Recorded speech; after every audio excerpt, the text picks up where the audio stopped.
whenever we saw a Stargate story in the ancient world, there was also an accompanying story about the transformation of humans into divine beings.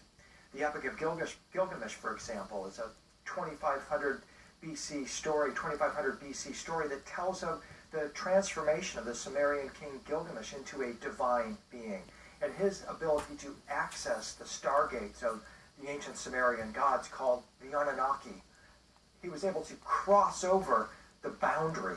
He was told by a goddess he was 2/3 divine and 1/3 human, and that if he wanted to get through that gate, he had to clean up his act, and he did. The Epic of Gilgamesh says, straight is the crossing point, the Nibiru, or the gateway, and narrow is the way that leads to it. So back in this early story, we have this idea of a human being able to access this gate, and that in fact it is a very narrow path.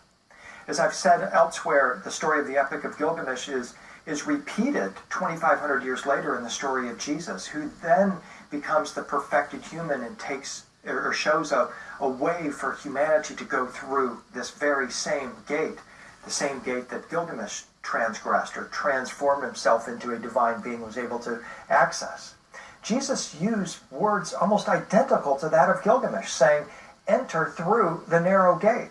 For wide is the gate and broad is the road that leads to destruction, and many enter through it.